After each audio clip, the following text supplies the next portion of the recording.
In the final years of Emperor Septimius Severus's reign, Rome's northern borders were in turmoil. Germanic tribes swept across the Rhine, leaving villages in ashes.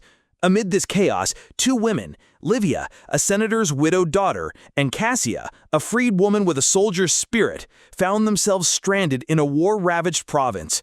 Livia had never held a sword, but her mind was sharp. Cassia bore scars from battles fought under Roman banners.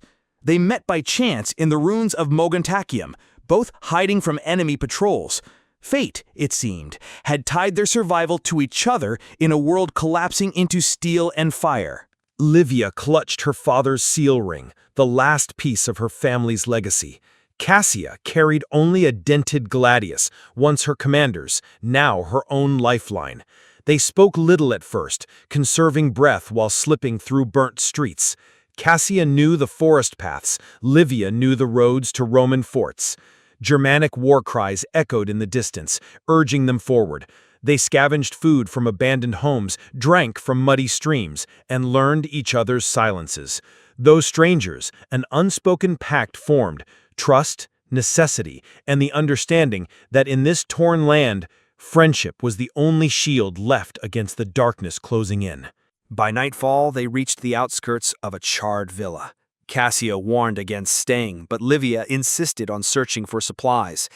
Inside, ash coated the floor, and walls hung blackened from flame. Cassia's instincts proved right. 3 enemy scouts emerged from the shadows, blades ready. With no time to think, Cassia lunged, slashing the first man across the chest. Livia, though trembling, hurled a broken spear into another's leg. The last fled into the night. They didn't speak afterward. The weight of killing pressed heavy, yet survival demanded it. In Rome's crumbling borderlands, mercy was a luxury they could not afford. As days bled into nights, hunger became their fiercest enemy. The Germanic patrols hunted deserters and survivors alike, burning fields to starve any resistance. Cassia trapped rabbits in the forest, while Livia traded silver trinkets for stale bread with fearful villagers. One evening, they stumbled upon an abandoned Roman watchtower. It became their shelter, its high vantage point giving early warning of approaching danger.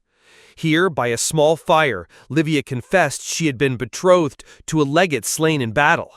Cassia, in turn, revealed she had once loved her commander, only to see him die under barbarian spears. Loss bound them. Winter arrived early, snow cloaking the land in deceptive peace. Cassia knew the tribes grew restless during the cold, raiding to fill their own stores. They decided to head south toward the fortified city of Augusta Treverorum.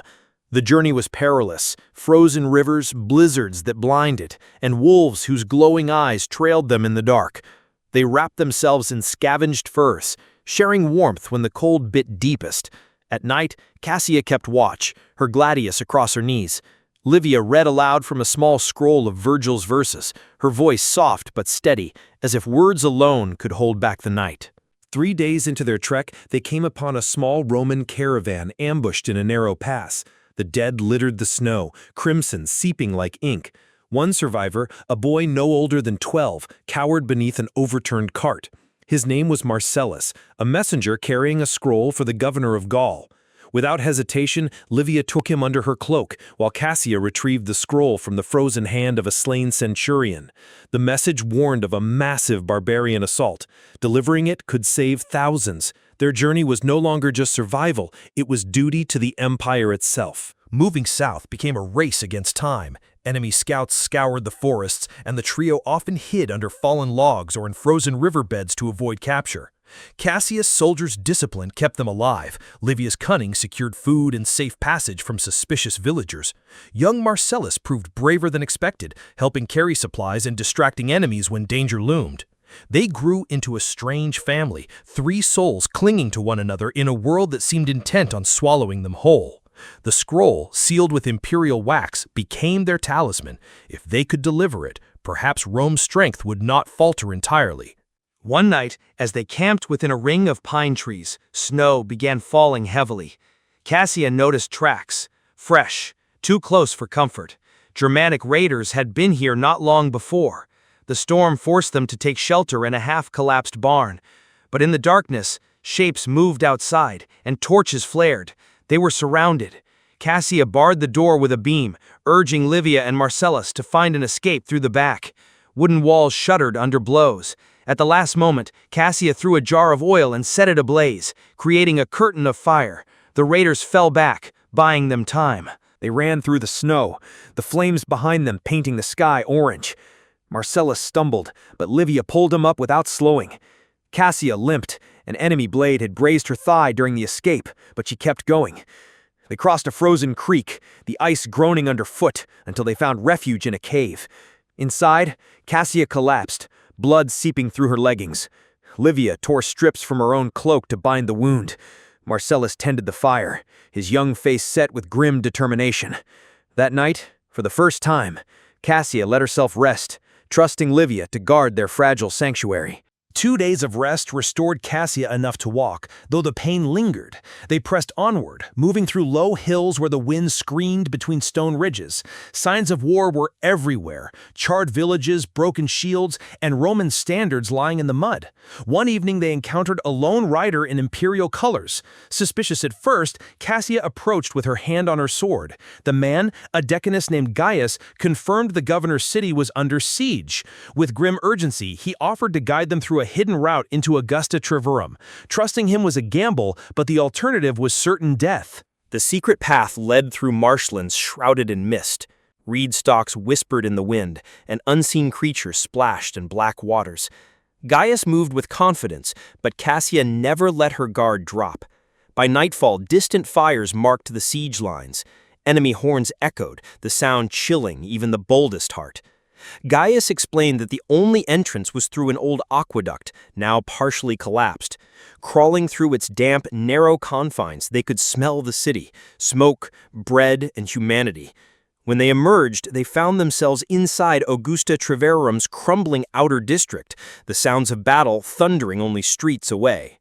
Within the city, chaos reigned. Refugees crowded every alley, soldiers rushed to reinforce gates, and food was scarce.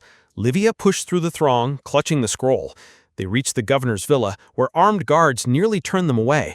Only when Marcellus presented the imperial seal did they gain entry. The governor, a weary man with armor dented from recent fighting, read the scroll and blanched. It confirmed the enemy's numbers were far greater than expected. Reinforcements were needed immediately. Without the message, the city might have fallen within days. Their dangerous journey had turned the tide, though the battle was far from over. The governor offered them safety within the villa, but Cassia refused. She had fought too long to hide behind walls while others died. Livia, surprising herself, also volunteered to help.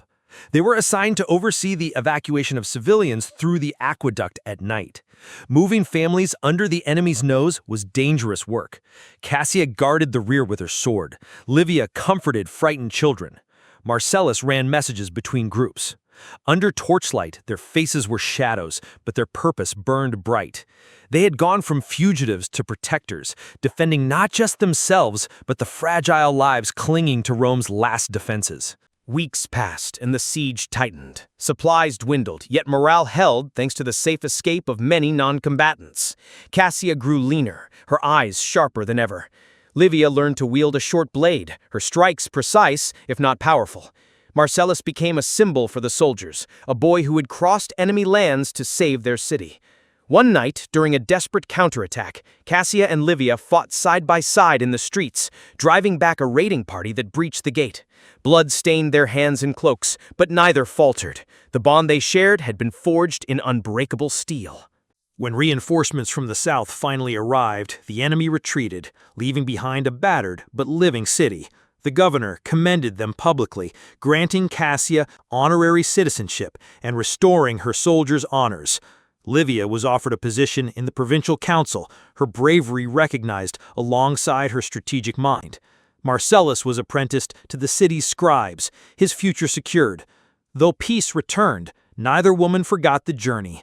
The snow-covered ruins, the battles in shadows, and the fire that had nearly claimed them. Their lives had been remade, not by bloodlines or birthright, but by courage and the choice to stand together.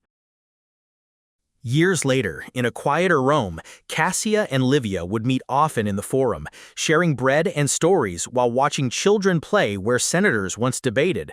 The empire's borders still shifted, wars still came and went, but they knew survival was never just about strength. It was about loyalty. They had crossed frozen rivers, fought in burning barns, and faced death in every shadow, yet emerged alive because they had each other. And though history would never carve their names in marble, those who lived because of them carried their legacy, a testament to two women who defied the darkness.